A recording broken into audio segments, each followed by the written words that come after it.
जय गुरु जी। गुरु जी को सादर प्रणाम और गुरु जी की संगत को भी प्रणाम। और आज से दिव्य आभा का पाठ शुरू हो रहा है, जो कि बहुत ही बड़ी बात है। रीडिंग ऑफ शिव पुराण की टीम को बहुत बहुत धन्यवाद कि उन्होंने ऐसा सोचा कि इसका पाठ किया जाए, दिव्य पुराण दिव्य आभा का। अब थोड़ा सा इंट्रोडक्शन मैं दे दूं कि दिव्य आभा कैसे आई। सन 2006 के मिडिल में समटाइम्स गुरुजी ने संगत में कुछ लोगों को बोलना शुरू करा कि आप जो हैं अपना सत्संग लिख कर लाओ। और वो सत्संग लिख के लाते थे और कई बार जो है वो गुरुजी ने कुछ तो कागज़ पे लिख के लाते थे, कुछ सीडी बना के ले आते थे, और कुछ जो हैं कुछ को गुरुजी जो है बुलवाते थे सत्संग, तो उससे वो सत्संग का कंपाइलेशन होता था। और साथ में उसके बाद जीतू अंकल को उन्होंने ये टास्क दिया कि इस सत्संग का कंपाइलेशन करें, इन सब सत्संगों का। और साथ ही सुमित जेठरा अंकल जो हैं उनको भी बोला कि वेबसाइट वो बनाएंगे gurujimaharaj.com। तो सत्संग को जीतू जो है वो देखकर उसे एडिट करते थे, और कई बार गुरुजी के कहने पे वो संगत के पास जाते भी थे, उनसे सत्संग सुनते थे, नोट्स बनाते थे, और उसके बाद सत्संग जो है खुद लिखते थे वो। और एडिट करने के बाद जो है वो उसको जो अपने पास रख लेते थे, और साथ में एक कॉपी जो है वो सुमित जेठरा अंकल को भेज देते थे। तो इस तरह उन्होंने सत्संग को बनाना शुरू करा। और अनफॉर्चुनेटली जो है जब गुरु ने चोला छोड़ा, उस समय तक लाइट ऑफ डिविनिटी जो है बुक फॉर्म में नहीं आ सकी। शायद गुरुजी को पता भी था इस बारे में। अब गुरुजी ने संगत के जिन लोगों को चुना, उस हर एक सत्संग में गुरुजी का संदेश है, कुछ ना कुछ महत्वपूर्ण संदेश है, जो कि वो चाहते थे कि आने वाली संगत जो है उसको पढ़े और जो उसमें संदेश दिया है उसके मुताबिक चले और उसको जो है फॉलो करे। जुलाई 2007 में ये लाइट ऑफ डिविनिटी का पहला प्रिंट जो है वो अपीयर हुआ, और उनके जन्म दिवस पे जो है ये डिस्ट्रीब्यूट हुई थी लाइट ऑफ डिविनिटी। उसके बाद जो है देखा गया, कई लोगों ने बोला भी कि लाइट ऑफ डिविनिटी जो है अंग्रेज़ी में है, और बहुत सी संगत ऐसी है गुरुजी की जिनको अंग्रेज़ी नहीं आती, और उनको जो है ये गुरुजी का संदेश नहीं पहुंच पा रहा है। तो उस समय ये डिसाइड हुआ कि इसे जो है हिंदी में किया जाएगा। अब हिंदी का ट्रांसलेशन कैसे हुआ और कैसे मेरे पास आया, ये जो है मैं थोड़ा ब्रीफ में बता दूंगा। हालांकि जो संगत मेरा पीछे के सत्संग सुन चुके हैं उनके लिए शायद रेपिटिशन हो। तो हुआ ऐसे कि गुरुजी एक बार मेरे ड्रीम में आए थे, और वहाँ पे काफ़ी संगत बैठी हुई थी और वो चल रहे थे इधर उधर, तो संगत में घूम रहे थे, उनके साथ एक दो आदमी और थे। तो आते आते घूमते घूमते वो मेरे पास रुके और मेरी तरफ पॉइंट करके बोले कि एनो दे दो, ऐ करूँगा। अब ये हो गया। और उसके बाद जब मैं उठा तो मुझे समझ नहीं आया कि गुरु ने कौन सी सेवा मुझे बख्शी है जो मुझे करनी है। और धीरे धीरे जो है ये बात जो है मन से उतर। उसके करीब कई महीनों के बाद, में भी हो सकता है 5-6 महीने बाद, जो है मुझे पूछा गया कि हिंदी का ट्रांसलेशन कर पाओगे राइट ऑफ डिविनिटी का। तो मैंने कहा हाँ कर लेंगे, ऐसी कौन सी बात है उसमें। तो उन्होंने कहा ठीक है शुरू करो फिर। तो अब जीतू अंकल मुझे सत्संग पकड़ाते थे, भेजते थे, और मैं जो उसका हिंदी ट्रांसलेशन करता था। और जब से मैंने करना शुरू किया मुझे लगा कि जैसे गुरुजी मेरे साथ हैं जब मैं ट्रांसलेशन कर रहा हूँ। ये गुरुजी का आशीर्वाद था कि लाइट ऑफ डिविनिटी का हिंदी ट्रांसलेशन मैं पूरी तरह कर पाया। उसमें कितनी, और गुरुजी के डायरेक्शन के मुताबिक ही मैंने कोशिश करी है कि ये ट्रांसलेशन हो पाए। तो उसी का हिंदी रूपांतर जो है, अब उसको लाइट ऑफ डिविनिटी नाम नहीं दे सकते थे क्योंकि लाइट ऑफ डिविनिटी तो अंग्रेज़ी का शब्द है। तो हमने उसको दिव्य आभा नाम दिया, जो कि उसका हूबहू ट्रांसलेशन है। साथ में एक और डायरेक्शन जो फॉलो किया गया वो ये था कि भाषा जो है इसमें प्योर होनी चाहिए, शुद्ध हिंदी होनी चाहिए, और हिंदी के अलावा किसी और भाषा के शब्द इसमें नहीं आने चाहिए। तो संभव है कि कुछ लोगों को थोड़ा सा कठिन लगे, क्योंकि हिंदी के साथ जो है आजकल जो हम बोलते हैं वो शुद्ध हिंदी ना हो के हिंदुस्तानी हो गई है, और उसमें उर्दू के और अंग्रेज़ी के कई वर्ड जो हैं वो आ जाते हैं। पर कोशिश रही है कि दिव्य आभा में जो है ऐसी कोई गलती ना हो। तो उसी के मुताबिक जो है ये बुक बनी है, और 2012 में इसका पहला प्रिंट आया। और संगत का योगदान था कि उनके साथ मिलकर ही ये ग्रंथ जो है पेश हो पाया। थोड़ी प्रिंटिंग में बाधाएं आईं, पर वो सब गुरुजी की मेहर थी, उनका आशीर्वाद था कि वो जल्दी ही ख़त्म हो गई और उसको हम एक रूप दे पाए। उसके बाद 2018 की बात है शायद, जब एक दिन बाबा अंकल मेरे पास आए थे तो ये दिव्य आभा कलेक्ट करने के लिए। तो मैंने कहा कि अंकल ये आखिरी कॉपी है जो कि अभी है। तो कहते और प्रिंट क्यों नहीं कराते। तो मैंने कहा कि प्रिंटर तो बिहेव नहीं कर रहा, कैसे करेंगे। तो उन्होंने कहा नहीं कोशिश करो। तो उनके परसुएशन से फिर से मैं उसमें लगा और दिव्य आभा को फिर से रिवाइज़ किया, क्योंकि जो फॉर्मेट पिछले उसने दिया था मुझे, प्रिंटर ने जो था फाइनल फॉर्मेट मुझे नहीं दिया था, उससे एक आध फॉर्मेट पीछे का एडिशन पहले का था मेरे पास, उसके बाद एडिट हुई थी ये किताब।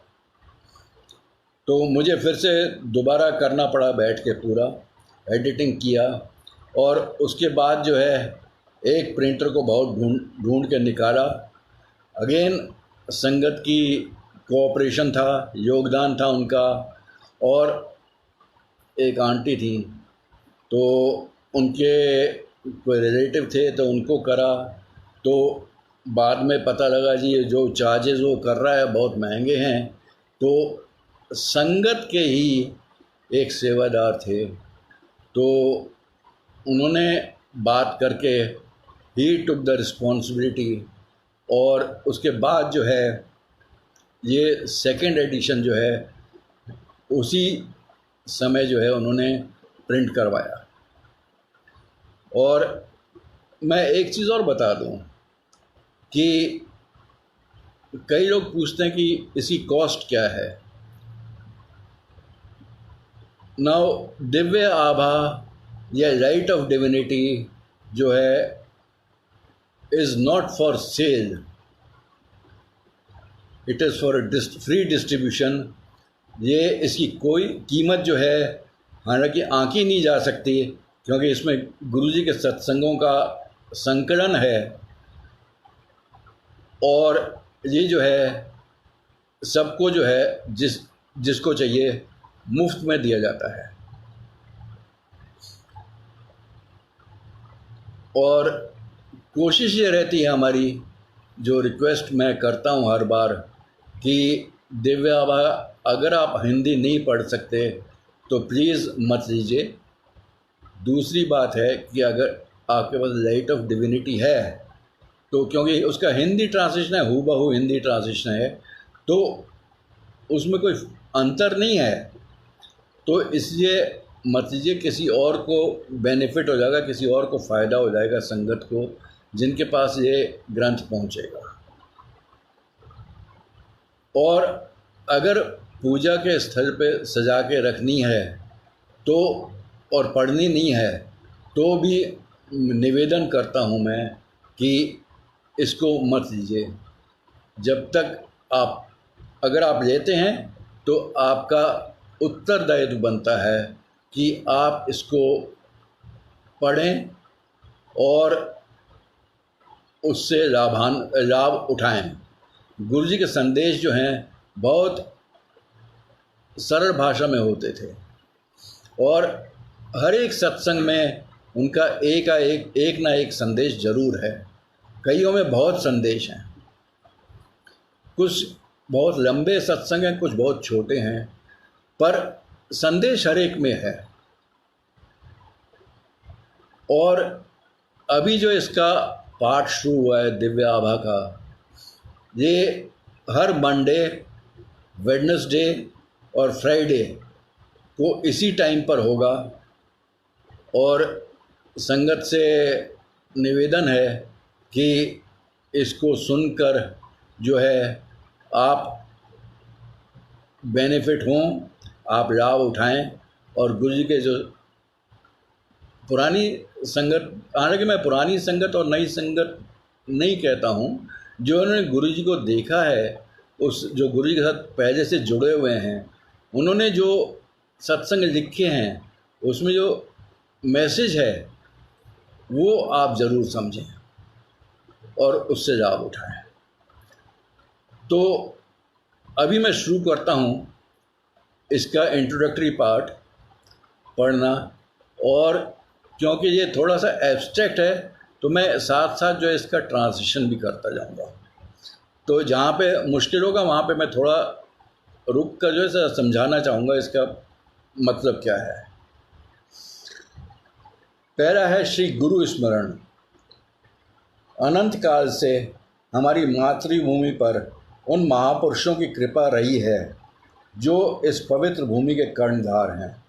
इस देश का अस्तित्व इन महापुरुषों पर निर्भर रहा है, जिन्होंने अपनी असीम शक्तियों से धर्म की रक्षा, विकास और मर्यादा बनाए रखने में सदा अपना योगदान दिया है।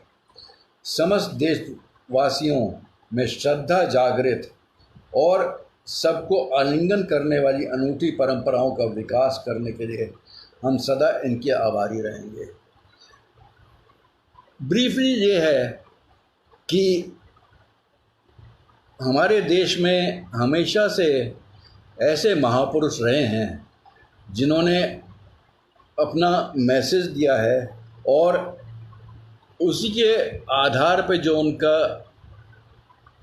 संदेश रहा है, उसी के आधार पे इस देश की संस्कृति जो है वो डेवलप हुई है, जो कि बहुत ही स्ट्रॉन्ग है। प्राग ऐतिहासिक काल से जब प्रतीकात्मक ढंग से पौराणिक कथाओं का प्रादुर्भाव हो रहा था, तब से ईश्वर को यह अमर संतानें देश का प्रशिक्षण और मार्गदर्शन करती रही हैं। भारतवासियों ने भी अत्यंत संयम पूर्व इनके सम्मुख बैठकर इनके प्रवचनों का लाभ उठाया है। उनको श्रवण करने के बाद संपूर्ण विश्व में वसुधैव कुटुंबकम की परंपरा निभाते हुए उन श्रुतियों का निरपेक्ष प्रचार किया है। ब्रीफली स्पीकिंग कि जब पुराण जो है हमारी हिस्ट्री हैं और जब से पुराण जिन कथाओं पर आधारित हैं वो वास्तव में इस धरती पर हो रही थी, तब से ये जो महापुरुष रहे हैं इस धरती पे, उन्होंने जो है अपने प्रवचन दिए हैं और उन्हीं प्रवचनों के आधार पे विश्व में एक नारा जो गूंजा कि वसुधैव कुटुंबकम, की पूरी पृथ्वी जो है एक परिवार है, और उस परंपरा को जो है सुनकर और ये पौराणिक कथाओं को भी देखकर और सुनकर हमारी संस्कृति का विकास हुआ है। भारत देश सदा से पुण्य आत्माओं का प्रिय रहा है। उसका अनुपम सौंदर्य, इसकी नदियों, पर्वत श्रृंखलाओं, हिम बर्फ़ से ढके हुए शिखर और विशाल मैदान से पूर्ण हैं। यही इसकी रक्त कोशिकाएं और भाग्य रेखाएं हैं। देवी देवताओं ने भी आवश्यकता अनुसार इसी पृथ्वी पर अवतरित होकर मानव के आह्वान का उत्तर दिया है। अब भारत देश के बारे में तो बहुत सुना है, और वही जो है कि इसकी नदियाँ, इसके पहाड़, इसके मैदान जो हैं, वही इसके जो हैं ब्यूटी देते हैं इस देश को, और इस देश को उन्होंने रखा है। और देश जो है बिल्कुल एक साथ रहा है सांस्कृतिक रूप से। भले ही यहाँ पे विभिन्न राजाओं का और विभिन्न लोगों का वो रहा हो, जो कि डिवीज़न रहा है, पर संस्कृति के रूप में जो है देश पूरा सदा से एक ही रहा है और इसमें एक ही संस्कृति सदा पली है। और जहाँ तक ये है कि देवी देवताओं ने जब भी ज़रूरत पड़ी है इस देश पे जन्म लिया है, अवतरित हुए हैं। राम, कृष्ण, नरसिम्हा, शिव, और समय समय पर आते रहे हैं। अब गीता का वो श्लोक कौन याद करिए, यदा यदा हि धर्मस्य ग्लानिर्भवति भारत अभ्युत्थानम धर्मस्य तदात्मानं सृजाम्यहम्, जहाँ पे कृष्ण कहते हैं कि जब भी देश में धर्म फैलेगा, अधर्म फैलेगा, उस समय धर्म की रक्षा के लिए मैं जन्म लूँगा।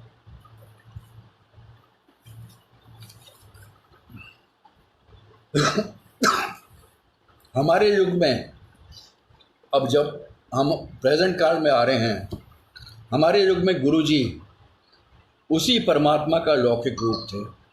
गुरुजी ने भी अवतार लिया था और वो उनका सिर्फ एक फिजिकल फॉर्म था जिसे हम देखते थे। यह एक महापुरुष थे।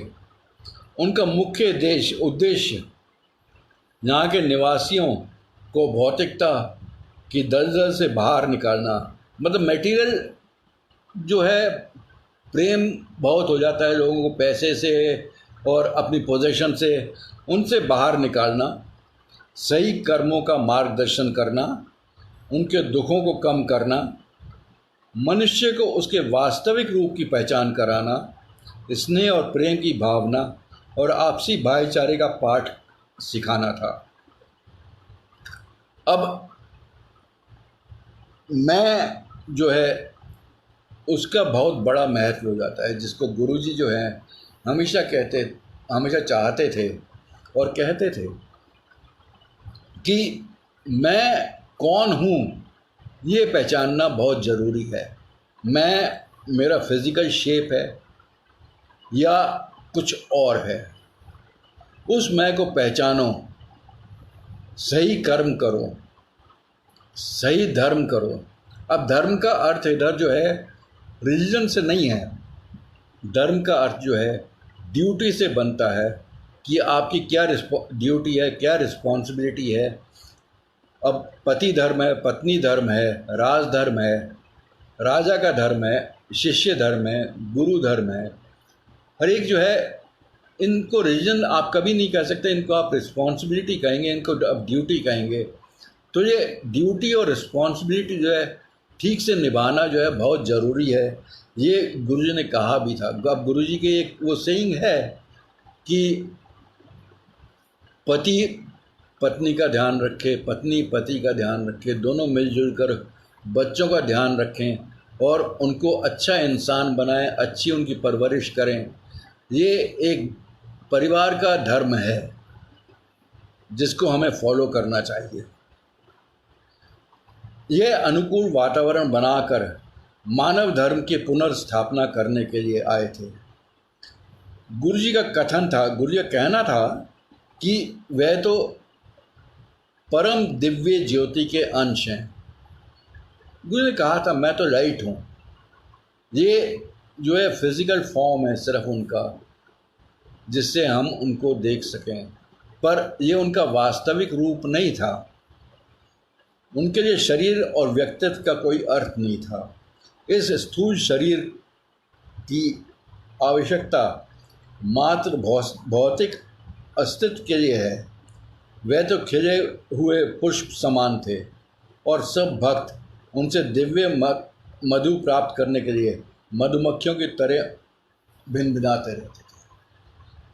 मतलब कहने का मतलब ये है कि गुरुजी का कंपैरिजन जो है एक फ्लावर से हुआ है, जिसके आसपास जो है जितनी भी संगत थी वो मधुमक्खियों की तरह भिनभिनाती रहती। जैसे मधुमक्खी फूल के आसपास भिनभिनाती रहती है, उसी तरह संगत जो है गुरुजी के आसपास रहते थे और उससे कंपैरिजन किया है। ये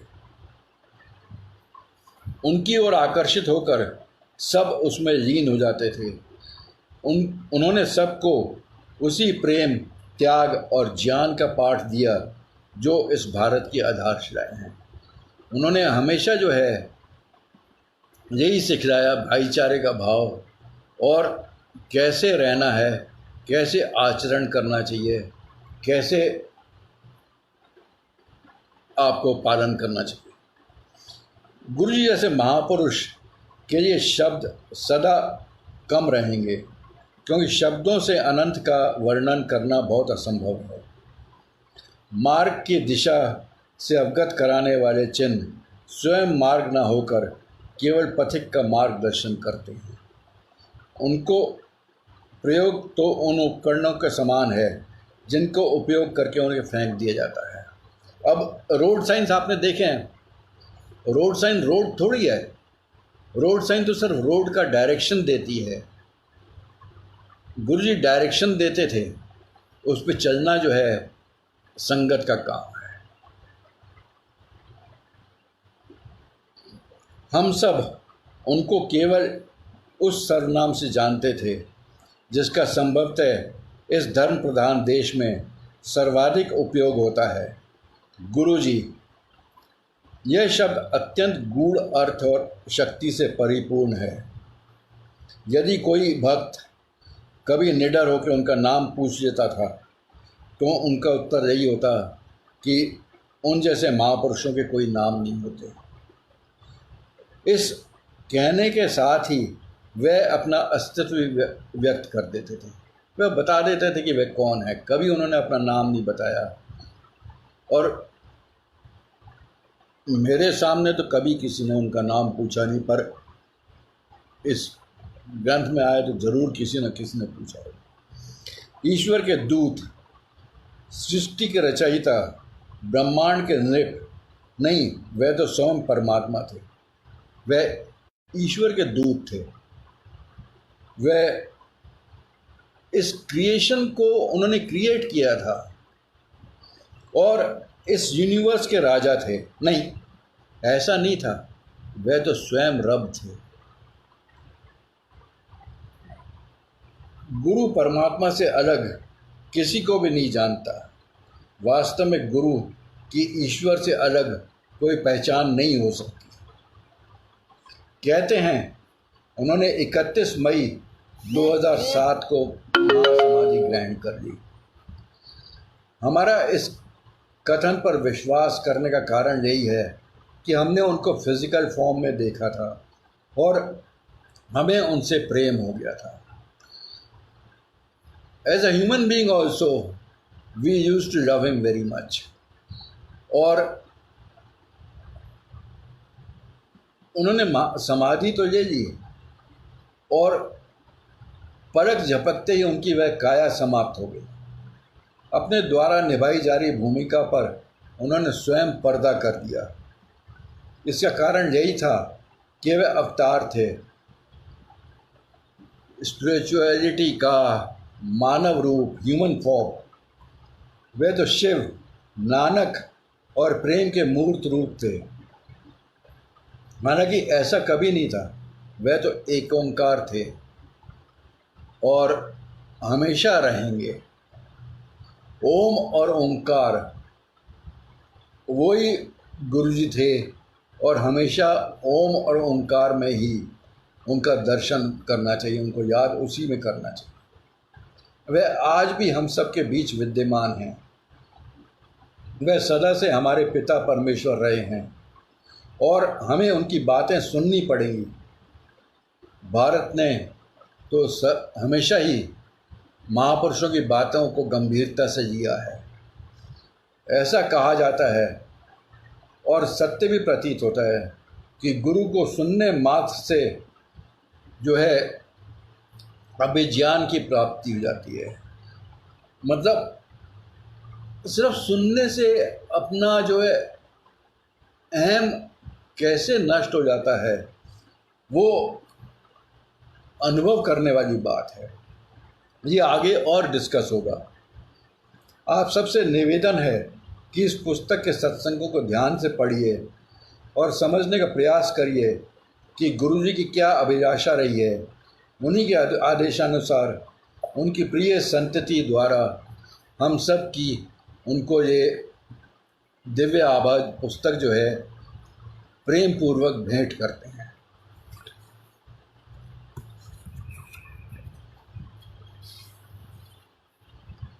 दूसरा इंट्रोडक्शन, ये कुछ श्रद्धा के फूल हैं।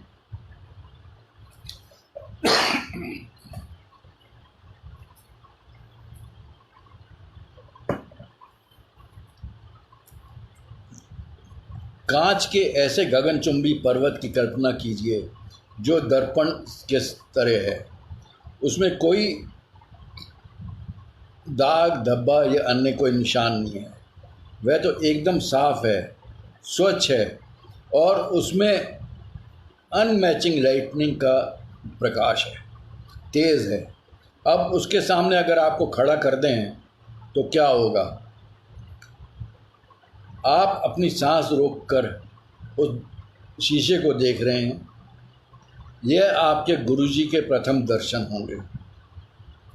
गुरु से आपकी भेंट तभी संभव है जब वह चाहेंगे और उन कुछ क्षणों में ही वह आपके अस्तित्व को पूर्ण रूप से भेद देंगे। आपके मिथ्या से भरे हुए, झूठ से भरे हुए अभिमान को जो है वो छिन्न भिन्न कर देंगे, तोड़ देंगे। वह आपके भीतर आपकी आत्मा का अवलोकन कर लेंगे, मतलब आपकी आत्मा तक पहुंच जाएंगे और आपकी देख लेंगे कि आपकी आत्मा कैसी है। यह सब होने के उपरांत के बाद जब आप अपने स्वयं को उनके साथ कल्पना करेंगे, तब आपको अपनी वास्तविक रूप का पूर्ण आभास होगा और आप उनके भक्त बन जाएंगे। यह कभी मत सोचिए कि अब आपसे उनकी भेंट नहीं होगी। भले ही उनका स्थूल शरीर समाप्त हो चुका है, पर यह कल्पना भी नहीं कर सकते कि वह अब नहीं हैं और उनका अस्तित्व मिट चुका है। वह तो सदा से हैं, सदा रहेंगे। अभी तो उनके दर्शन अनेक बार होंगे, कई बार उनसे पुनर्मिलन के अवसर आएंगे। गुरुजी अपने प्रिय शिष्यों को कहे गए वचन सदा निभाते रहेंगे। प्रेम के वह वचन जिनके साथ गुरुजी और उनके भक्त प्रलय तक एक साथ बंधे हुए हैं, परंतु इसका पूरा लाभ अर्जित करने के लिए हमें अपने आप को समझना बहुत ज़रूरी है। गुरु शब्द के दो अक्षर हैं। गु अंधकार का पर्याय है और रू प्रकाश का। अतः अंधकार से ज्ञान रूप प्रकाश की ओर जाने वाला गुरु कहलाता है। हमारे देश की प्रथाओं के अनुसार गुरु को देव से भी ऊंचा स्थान मिला है। अध्यात्म की चरम सीमा पर प्राप्त होने वाले सच्चिदानंद आनंद को गुरु कृपा के बिना पाना असंभव है। यानी स्पिरिचुअलिटी की हाईएस्ट लेवल पे अगर आपको पहुंचना है तो आपको गुरु का होना बहुत ज़रूरी है, और गुरु के बिना आप वो प्राप्त कभी नहीं कर सकते। गुरु के बिना आत्मा उस परम में लीन होकर परम आत्मा का अंश कभी नहीं बन सकती। गुरु तो ऐसा पथ प्रदर्शक है, ऐसा राह दिखाने वाला है जिसके बिना नए और अनुभवी, मतलब न्यू और एक्सपीरियंस्ड दोनों जो माउंटेन क्लाइंबर्स हैं वो ऊपर तक पहुंचने की कभी कल्पना भी नहीं कर सकते। पर गुरु ना तो वह मार्ग है, ना ही वह बाधा है जिसे पार करना शिष्य के लिए आवश्यक है। वह तो स्वयं वह गंतव्य है, पर्वत का वह शिखर है, और वहाँ तक पहुँचने की इच्छा जो है हर प्राणी करता है। चाहे आप जितना भी कर लें, पर अंत में आप यही बोलेंगे कि मुझे इस जन्म और मृत्यु के बंधन से मुक्त होना है, और वो गुरु के बिना कभी पूरा नहीं हो सकता, कभी आप नहीं कर सकते। वह तो घने अंधकार से ज्योति, अज्ञान से ज्ञान का मार्गदर्शन कराने वाले पोल स्टार की तरह हैं। इस संसार के समस्त ग्रंथ गुरु की व्याख्या और उनका वर्णन करने में सक्षम नहीं है। गुरु उस परम आनंद प्राप्ति का प्रशस्त मार्ग है। मुझे याद आ रहा है एक वो श्लोक जिसमें कहा है कि अगर इस पृथ्वी के सातों समुद्र को स्याही बना दिया जाए और उनका फिर लिखना शुरू करें तो वो कभी भी पूरा नहीं हो सकता। उनको उनकी महिमा का कभी वर्णन नहीं कर सकते। हम तो बहुत तुच्छ प्राणी हैं। सद्गुरु अर्थात हमारे आदरणीय गुरु जी वास्तव में वह शीशे हैं, दर्पण हैं, जिसे देखकर हम सबसे ऊंचा ज्ञान अर्जित कर सकते हैं। गुरु जी के सामने आपको उनमें विसर्जित होती अपूर्व तेजोमयी आभा का साक्षात्कार होता है। आपका अनुभव होगा कि चाहकर भी आप उनकी ओर अपनी दृष्टि बांध कर नहीं रख सकते। उनकी काया ज्योति का प्रकाश अद्वितीय है और आप उनके सामने क्षीण पड़ जाएंगे। हम जब गुरुजी के सामने बैठते थे तो हम चाह कर भी उनसे कभी आंखें नहीं मिला सकते थे, और अगर चाहें भी कि उनकी तरफ देखते रहें तो in less than a second अपनी आंखें झुक जाती थीं, बंद हो जाती थीं, और गुरुजी की कल्पना जो है वो मन में रहती थी, अपने अंदर रहती थी। इतना तेज था उनमें। और चाहे आप कहीं भी बैठे हों, आपको ये लगता है कि गुरुजी आप ही को देख रहे हैं और किसी को नहीं देख रहे हैं, पर वो देखते सबको थे।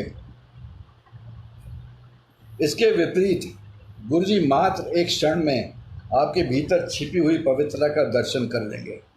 जैसे किसी झील में कंकड़ अगर फेंकते हैं, अगर किसी झील में कंकड़ फेंकें तो उसमें जो है सर्कल्स बनते हैं पानी के, तो उसी तरह उनकी ऊर्जा जो है चारों तरफ फैलती थी और सबकी ओर आती थी। पर यह शक्ति उन्हीं भक्तों को मिल पाती है जिसको वह इसका अधिकारी समझते हैं। उनका कहा हुआ प्रत्येक शब्द आपके लिए एक आदेश है जिसको भूलना, जिसकी अवहेलना करना आप कभी नहीं कर सकते। चाहे वो जितना पोलाइटली हल्के से बोलें, वो जो बोलते थे वो आपके लिए आदेश होता था और आपके लिए उसको फॉलो करना सबसे अधिक ज़रूरी था। गुरुजी के प्रथम दर्शन मिलन का कोई सामाजिक प्रक्रिया नहीं थी। यह साक्षात्कार उस संघर्ष की भांति है जिसमें आपकी हार जो है निश्चित है। मतलब गुरुजी के सामने पहुंचेंगे, आप सोचेंगे कि मैं उनको पहली बार में जीत लूँगा या ऐसा कुछ होगा, वो तो हो ही नहीं सकता था। मतलब यह है कि आप हार जाएंगे उनके सामने। आप अपने अहम को, अपने मैं को उनके सामने ही नम्रता और श्रद्धा की अग्नि में भस्म होते देखेंगे। यह तो समस्त सृष्टि के कर्ता, सर्वोच्च, सबसे ऊंचे से मिलने की पहला पग है, पहला स्टेप है। सद्गुरु आपके सब रक्षा कवचों को भेद देंगे और पल भर में आपके सब अपरोक्ष रहस्य, जितने भी आपके रहस्य हैं जो कि आपने किसी को बताए भी ना होंगे, वो सब तो उनके अंदर पता थे उनको। और इसका विवरण जो है हमें कई बार मिलता है। उनका विश्वास प्राप्त करने के लिए ना ही मीठे वचनों की, ना ही किसी अभिनय की ज़रूरत है। मतलब आप उनके सामने कोई नाटक नहीं कर सकते, क्यों? उनको तो आपके बारे में सब कुछ पता है। आप उनसे कुछ भी नहीं छिपा सकते। आप में क्या भाव अंदर चल रहा है वो भी उनको पता रहता था। उन्हें असाधारण के लिए अक्सर महत्वपूर्ण लगने वाले प्रश्न कि आप कौन हैं, कहाँ से आए, क्या काम करते हो, क्या आपकी पोजीशन है, कैसे आप अपना पेशा कर रहे हो, यह सब तो उनके लिए नाटक थे। उनके लिए कोई अर्थ नहीं था, क्यों? उनका ज्ञान जो उन्हें पहले था वह तो सर्वज्ञाता हैं, वह सब जानते थे और आपके प्रत्येक भाव का क्या हो रहा है आपके मन में वो उनको पता रहता था। और क्या जन्म से पिछले जन्मों में आपके मन में आया है वो भी उनको पता रहता था। इस सच को स्वीकार कर लेना ही आपके लिए सबसे अच्छा होगा। आपके ये हाँ ही आपके आगे के संबंधों के लिए बहुत महत्वपूर्ण है। और इस हाँ के साथ ही आप गुरु जी के साथ ऐसे बंधन में बंध जाएंगे जिसे मृत्यु भी अलग नहीं कर सकती। वो मरने के बाद भी वो आपके साथ ही रहेंगे, उनका आशीर्वाद सदा सदा आपके साथ रहेगा। यह समर्पण ही सबसे अधिक महत्व रखता है। बाकी यात्रा जो है वो तो पहला कदम लेते ही पूरा हो जाती है। अब स्कंद पुराण में एक आता है, गुरु ब्रह्मा गुरु विष्णु गुरु देवो महेश्वर, गुरु साक्षात पार ब्रह्म तस्मै श्री गुरु नमः। हालांकि सब लोग इससे परिचित हैं, परंतु कुछ इसमें एक्सपेंड करने के लायक है कि सबसे पहले तो गुरु को ब्रह्मा विष्णु और महेश से भी ऊंचा स्थान दिया है, क्योंकि ये गुरु तो अनादि और अनंत है। ब्रह्म शब्द की उत्पत्ति जो है ब्री धातु से हुई है, जिसका अर्थ जो है विकसित होना, फैलना, बढ़ना होता है। यह ब्रह्म जो है ब्रह्मा नहीं है, ब्राह्मण भी नहीं है, ब्रह्मण है। और ब्रह्मण जो है वो ब्रह्मा और ब्राह्मण से भिन्न है, उसको कंफ्यूज मत करिए। और ये ब्राह्मण जो है सदा बढ़ता फैलता रहता है, उसका विकास कभी बंद नहीं होगा। उनकी महिमा तो अपार अपरंपार है, इसलिए यहाँ पर उन ब्रह्म सदृश स्थान दिया है। मतलब गुरु को ब्रह्म के बराबर ही स्थान मिला है, ब्रह्मा विष्णु और महेश से ऊपर। वे तो जीवन का बीज, पौधा और वृक्ष पालक हैं। उनमें असीम ज्ञान है, किंतु उनका ज्ञान हम में किसी को नहीं है। ज्ञानी भी उनके स्वभाव से अपरिचित हैं। गुरु जी तो भक्त को दर्पण के समक्ष प्रतिबिंब बनाकर, दर्शन देकर उसको ज्ञान की प्राप्ति करा देते हैं। यह दृश्य ही दर्शन है। शेष तो यहाँ तक पहुँचने के निमित्त मात्र बन जाते हैं, मतलब बहाने बन जाते हैं। उनके कोमल चरणों का स्पर्श करने के क्षण से ही गुरुजी अपने वास्तविक रूप का दर्शन करा देते हैं। शिष्य को गुरु की ओर जाने वाली कड़ियाँ बहुत अनोखी होती हैं। भक्त जो है हमेशा हाथ पैर मारता रहता है, पर उसे कोई मार्ग नहीं सूझता है। वह स्वयं आगे बढ़ने में असमर्थ है, नहीं बढ़ पाता है, किंतु गुरु भौतिक रूप से उसके समक्ष ना होकर उसका मार्गदर्शन करते रहते हैं, उसे रास्ता बताते रहते हैं। गुरु चाहे आपके सामने ना हो, पर वो रास्ता सदा आपको दिखाते रहेंगे और सदा आपको सही रास्ते पर चलने को प्रेरित करते हैं। गुरु इस प्रकार उसके पथ प्रदर्शक और गंतव्य दोनों हैं, और गुरु ही वो गोल है जहाँ तक आपको पहुँचना है। यह कठिन पर्वतारोहण के माउंटेनियरिंग के तरह है। गुरु को ऊपर विश्वास रखकर ही हम उसके ऊपर पीक तक पहुँच सकते हैं। इस संबंध में सबसे अधिक आवश्यक विश्वास और श्रद्धा का है। यदि आप गुरु पर शंका करेंगे, शक करेंगे, तो आप अपने पैर पर खुद ही कुल्हाड़ी मार रहे हैं। आपकी यात्रा तो शुरू होने से पहले ही खत्म हो जाएगी। भले ही भक्त को अपने गुरु के लिए अपने मन में स्थिर विश्वास स्थापित करने में कठिनाई हो, गुरु इस काम में उसकी सहायता करते हैं। गुरु को केंद्र बिंदु मानकर अनुयायी के लिए आवश्यक है, मतलब भक्त के लिए ज़रूरी है कि वे अपनी समस्त शंका मन से निकाल दे। गौतम बुद्ध ने भी कहा, जैसे सोने को आग में तपाकर पकाते हैं, उसे जलाया, काटा और रगड़ा जाता है, उसी प्रकार स्वीकार करने से पहले मुझे भी परख लो। मेरे लिए अपने मन में केवल आदर भाव रखकर स्वीकार करने की भूल ना करो।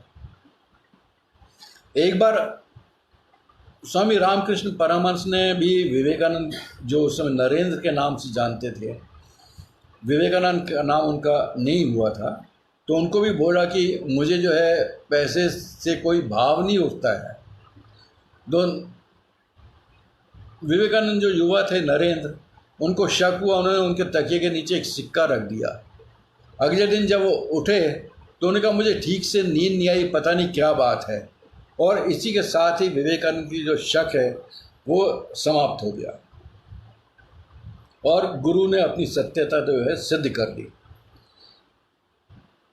और इस शक की समाप्ति पर भक्त को अपने गुरु के पास आदर भाव से जाना चाहिए। अपने स्पिरिचुअल टीचर के साथ उसके संबंध और प्रगाढ़ हो जाते हैं। वह ना केवल जीवन भर, मरने के बाद भी गुरु के साथ निर्वाह करता है। ऐसे विश्वास और श्रद्धा की नींव पर ही मकान बन सकता है।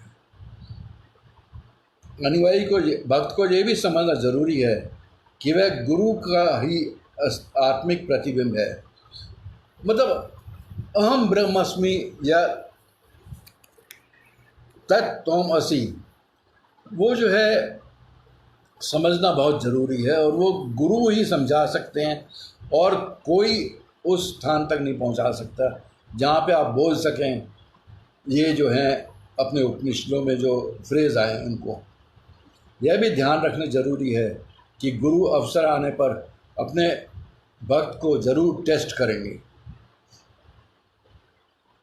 एक कहानी है, शेर परिवार का जो है एक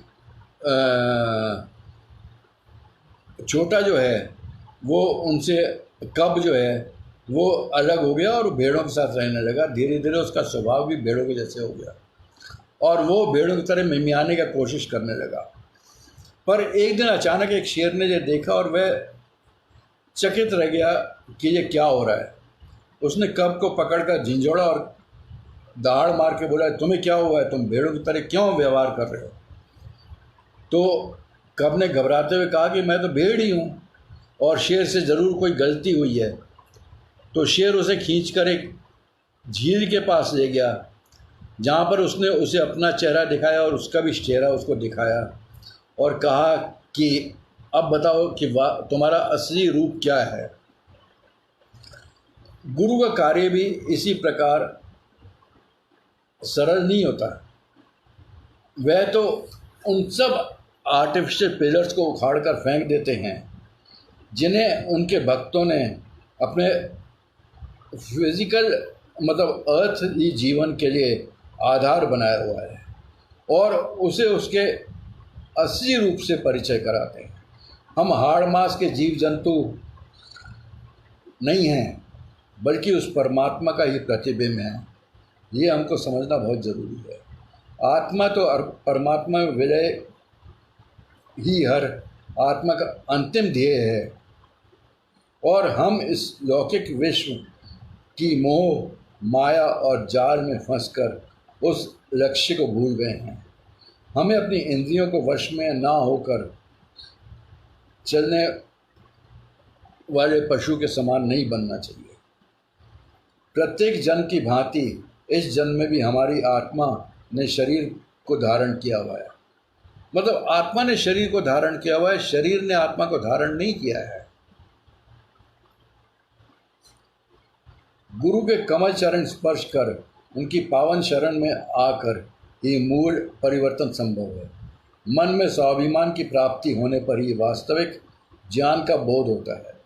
गुरु तो असीमित अपार विद्या का ऐसा भंडार है जो अपने अनगिनत भक्तों में स्पिरिचुअल लाइट की जलाने की क्षमता रखते हैं।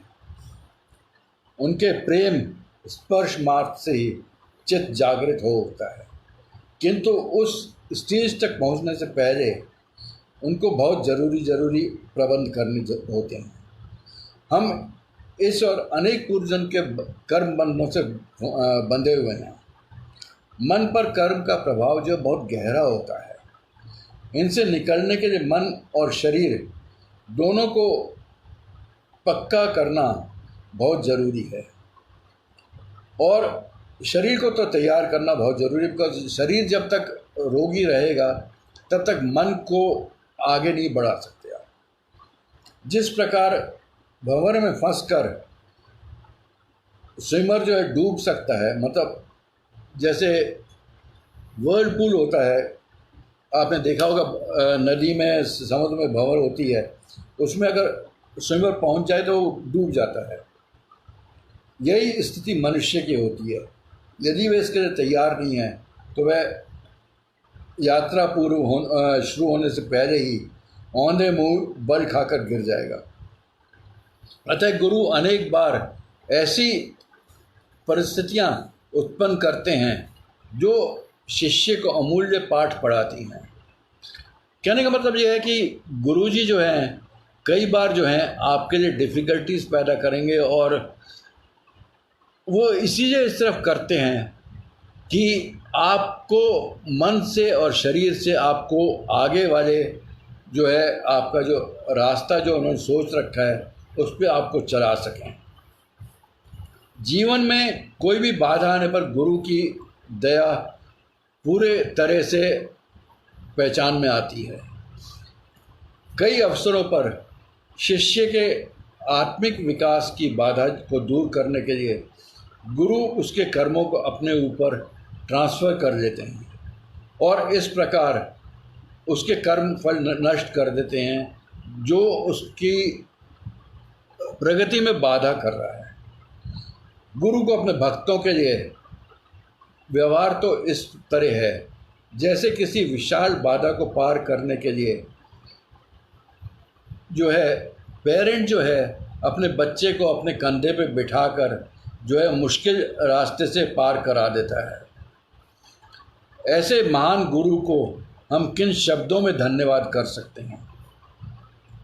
हम तो अति साधारण मानव हैं जो उनकी दया कृपा और स्नेह आशीष के बदले केवल थोड़ी सी श्रद्धा आदर अर्पण कर सकते हैं और उनके आदेशों का पालन करने का प्रयास कर सकते हैं।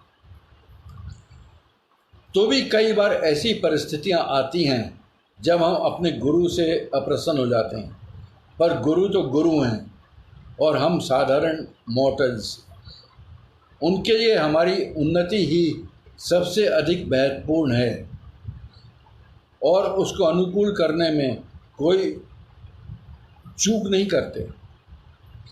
बड़े ही शिष्य उनके इस कठोर व्यवहार से अपनी कृत्रिम शक्तियों का ह्रास होते मतलब नष्ट होते देखकर कमज़ोर पड़ जाए। गुरु उसका भला चाह रहे होते हैं, उन्हें इन सांसारिक बातों से कोई अंतर नहीं पड़ता है कि उनके द्वारा अपना अभिमान नष्ट होने पर उनका जो है भक्त जो है कितना परेशान हो जाएगा। वह उसे अच्छे मार्ग पर चलाने के लिए अपनी कोशिश जो है सदा बनाए रखते हैं। ऐसे मुश्किल क्षणों में अपनी प्रवृत्ति परिवर्तन हो जानकर कई अवसरों पर भक्त कमज़ोर पड़ जाता है या मानसिक संतुलन खो बैठता है, किंतु उनके लिए इतना ही मतलब भक्तों के लिए इतना आभास पर्याप्त है, काफ़ी है कि गुरुजी उनके लिए कितना प्रयास कर रहे हैं, उनको ठीक करने के लिए, उसका मार्ग प्रशस्त करने के लिए। गुरु की एकमात्र जो है रुचि जो है इसी में उनका, बल्कि कहें उनका स्वार्थ जो है इसी में बना रहता है कि इन सब के विपरीत भक्त की प्रगति होती रहे, भक्त जो है प्रोग्रेस करता रहे। उनका एक स्वार्थ है, उसको परमात्मा की ओर ले जाना। उसके लिए उन्हें कितने भी कठिन से कठिन कार्य करने हों, भक्त के कर्मों को समाप्त करना हो, उसे रोग मुक्त करना हो या कोई और काम जो है उसको उसके लिए करना हो, वह सब तो गुरु जी के पर्सनल एनालिसिस पे निर्भर करते हैं। मुख्य प्राप्ति तो मोक्ष प्राप्ति की, निर्वाण की है, सच्चिदानंद की है, जिसके लिए बाकी सब जो हैं बहाने बन जाते हैं। गुरु अपने भक्तों की इस यात्रा के लिए को मजबूत करने के लिए बहुत शक्ति और समय व्यतीत करते हैं। परम प्राप्ति की यह यात्रा कोई आसान नहीं है, ना ही आत्मिक ज्ञान का बोध और जीवन दर्शन कोई सरल पाठ है, ना ही ये कोई ज्वेलरी है जिसको पहनकर आपका पर्सनैलिटी जो है इस समाज में, इस सोसाइटी में और अच्छा हो जाएगा। ना ही ये ऐसे धार्मिक संस्कार हैं जिन्हें पूरा करके आप सोचें कि हो गया जी, मेरा तो मोक्ष प्राप्ति का मार्ग प्रशस्त हो गया। ऐसा कुछ नहीं है। यह ऐसी कोई यात्रा नहीं है जिस पर थोड़ी दूर चलकर आप रुक जाएं और कह सकें कि आपने अपने जीवन का गोल जो है वो प्राप्त कर लिया है। एक बार गुरु का गुरुत्व स्वीकार कर लें तो उसके बाद वो आपको उसी मार्ग पर ले चलेंगे जहाँ तक वो चाहेंगे और आपको उसी मार्ग पर चलना होगा। इस परम ज्ञान की प्राप्ति के लिए गुरु ही एकमात्र साधन है। यह भी दिव्यत्व की सीढ़ियों पर चढ़ाने वाले पथ प्रदर्शक हैं। वह तो आत्मज्ञान का बोध कराते हैं, उनके पास प्रत्येक बाधा से निकलने की योजना है। मतलब आपके ऊपर जितनी भी मुश्किलें पड़ रही हों, वो चाहे अपने आप आई हों, आपके कर्मों की वजह से आई हैं या उन्होंने बनाई हैं, पर वो उससे आपको निकालने का मार्ग भी बनाते हैं। पर कब बनेगा वो मार्ग, वो उनके डिसीजन पे डिपेंड करता है, उनके एनालिसिस पे डिपेंड करता है। भले ही वो आपसे हंसकर बात कर रहे हों या गंभीरता से कोई डिस्कशन कर रहे हों, हर क्षण आदि से अंत तक गुरु गुरु ही रहेंगे। उन्हें संतुष्ट कर, उन्हें सेटिस्फाई करके प्रसन्न कर भक्त अपने गोल तक पहुंचने में सफल हो सकता है। और एक बात जो बहुत ज़रूरी इस ग्रंथ में है कि एक उदाहरण दिया है कि शंकराचार्य के बारे में एक रुचिकर घटना है कि वह एक शिष्य उनके हर काम का जो है कॉपी कर रहा था। तो शंकराचार्य ने नोटिस किया और एक जगह जहाँ पे लोहा पिघल रहा था, वहाँ पे उन्होंने अपने हाथों में वो लोहा ग्रहण करके पी लिया, मतलब पिघला हुआ लोहा। अब उनके भक्त को समझ नहीं आया कि कैसे करे वो, तो गुरुजी का अनुसरण, कहने का मतलब ये है कि गुरुजी को कॉपी मत करिए, मत करिए उनको कॉपी करने की कोशिश। इसमें कोई शक नहीं है कि गुरु के आदेश का पालन मन, वचन और कर्म, जिसे मनसा वाचा कर्मणा कहते हैं, से करना बहुत ज़रूरी है। फिर भी भक्त अपने आप को किसी भी परिस्थिति में गुरु के स्थान पर आसीन होने की कल्पना ना करे। मैंने अभी यही कहा है। इससे कहीं अधिक आनंद गुरु को प्रेम से याद करने में है, उनका शुक्राना करने में है। इस प्रकार गुरु शिष्य के संबंधों को बहुत बल प्राप्त होता है। आध्यात्मिक रूप से गुरु के पास हमारे अहम को नष्ट करने के लिए, जो कि अहम जो है वो आर्टिफिशियल ही है, क्योंकि हमें तो सोसाइटी में रहने के लिए हमने बनाया, जब तक हम गुरु को मिले नहीं हैं वो आर्टिफिशियल ही रहता है। तो उनके पास ऐसे कई औजार हैं जिनसे आप का अहम जो है वो नष्ट कर सकते हैं। पर जब तक आप निडर होकर तैयार नहीं हैं, और तब तक आप गुरु की पूरी कृपा नहीं पा सकते हैं। आप यह भी मत कहिए कि आपका पूर्ण रूप से उनका अनुगमन करते हैं। यह तो निश्चित है कि गुरु के समीप आने पर, पास आने पर निरंतर अपनी ऐसी अस्वाभाविकता की अनुभूति होगी, को महसूस करेंगे, और ऐसी परिस्थितियां उत्पन्न होंगी जिनसे आपके मन और अहम को गहरी गहरी चोटें पहुंच सकती हैं। बार बार ये चोटें पहुंचेंगी, एक बार नहीं, बार बार ये चोटें पहुंचेंगी, क्योंकि वह आपको आपका वास्तविक रूप दिखाने के लिए तैयार हैं।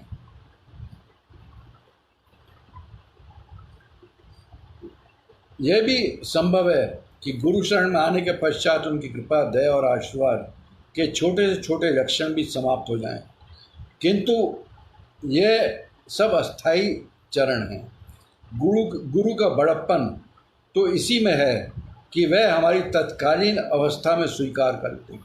गुरु का सबसे बड़ा बड़प्पन क्या है कि जब वो पहली बार आप उनके पास पहुंचते हैं तो आपका जो भी रूप है, आपकी सब गलतियों के बावजूद, चाहे आपने कितनी भी बड़ी गलतियां करी हों या कितने भी अच्छे हों या बुरे हों, वो उसी रूप में आपको स्वीकार कर लेते हैं।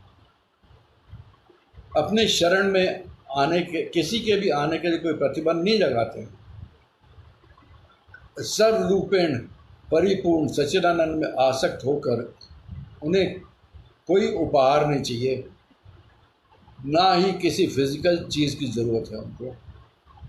उनकी दृष्टि तो सब पर एक समान रहती है। वे कभी कोई पक्षपात या भेदभाव नहीं करते हैं।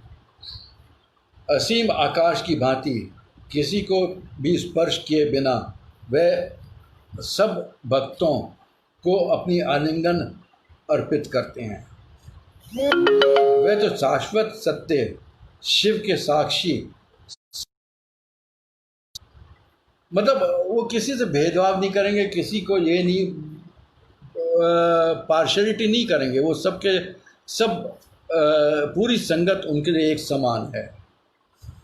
पर उसके साथ वो उसकी हर एक संगत की कैपेसिटी के अनुसार वह उसके साथ डील करते हैं और उसको उसी के मार्ग पे जा सकते हैं जिस मार्ग पर वो चलने लायक है।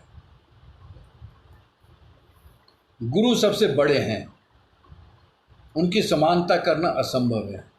किसी और से भी उनका कंपैरिजन नहीं कर सकते।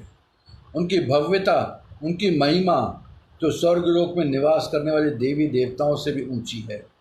सूर्य, चंद्रमा, सब नक्षत्र और तारे तो उनके आवरण पर, उनके कपड़ों पर पड़ी हुई धूल के कणों के समान है।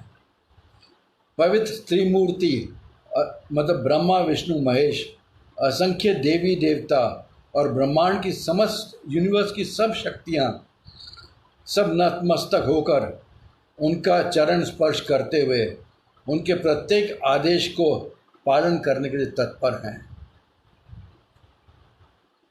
गुरु स्वयं परमात्मा हैं, गुरु शिव हैं। शिव पुराण में एक उल्लेख आता है जहाँ पर ब्रह्मा शिव से निवेदन करते हैं कि सब प्राणियों को नश्वरता के अधीन रखा जाए, परंतु शिव इसे अस्वीकार कर देते हैं और कहते हैं कि जीवन मृत्यु के चक्र से समस्त प्राणियों को मुक्त करने के लिए, समस्त मानव जाति को मुक्त करने के लिए वह स्वयं समय समय पर पृथ्वी पर जन्म लेते रहेंगे। क्या यही कारण है कि गुरुजी हमारे बीच में आए। एक छोटी सी कविता है उनके लिए समर्पित। कितना आनंद है गुरुजी की चरण धूलि में। गुरु करुणा तुम पर भी बनी रहे, मुझ पर भी बनी रहे। उनकी कृपा वर्षा हम सब नासमझों पर रहे। उनकी ऊर्जा से प्रेरित हो कर हम उनके चरणों में सदैव बने रहें। इसके साथ ही आज का मैं ये रीडिंग जो है इसको विश्राम देता हूँ। कल हम इसके आगे शुरू करेंगे, कल नहीं, वेडनेसडे को अगली बार। और इस इंट्रोडक्टरी पार्ट को जो है हम पूरा करेंगे। और जो है इस आज की रीडिंग का जो है मैं एक शब्द से सुनाना चाहता हूँ आपको, जिससे आपको उनकी महिमा का थोड़ा ज्ञान हो जाए। ये शब्द बहुत ही गहरे मतलब का और उसको समझना बहुत ज़रूरी है।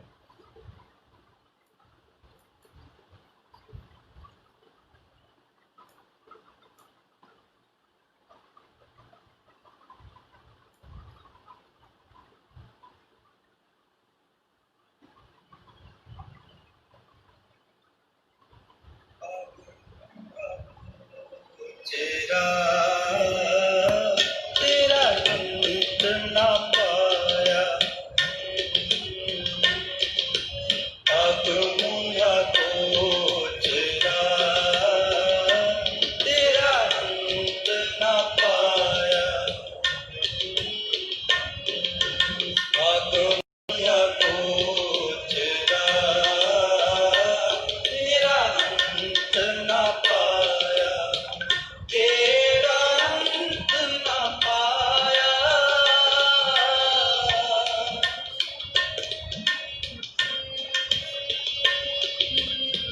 तेरा अंत ना पाया, आगम अगोचरा, तेरा अंत ना पाया, आगम अगोचरा, तेरा अंत ना पाया, तेरा अंत ना पाया,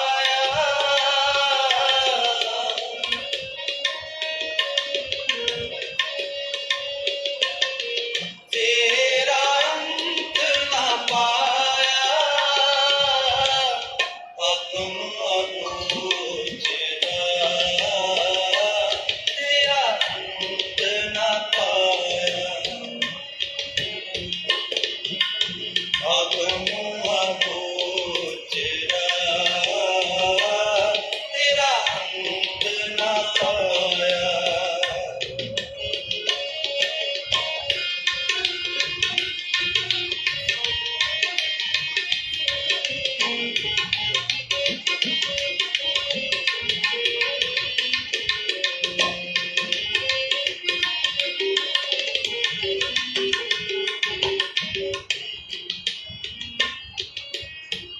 अंतो ना पाया किने तेरा,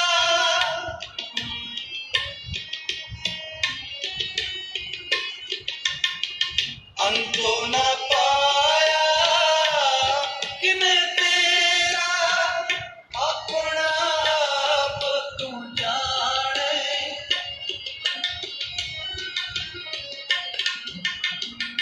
अपना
अंत ना पाया,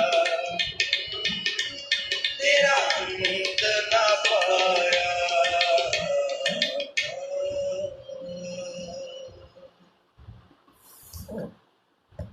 तो अब नेक्स्ट रीडिंग जो दिव्य आभा की होगी वो वेडनेसडे को इसी टाइम पर होगा, और उस दिन जो है हम गुरुजी ने कैसे बड़े मंदिर का निर्माण कैसे हुआ और सत्संग की महिमा वो कवर करेंगे। और आपसे निवेदन है कि उस दिन भी आकर इसका रस जो है वो ग्रहण करें। और आज के लिए इसको मैं इति देता हूँ।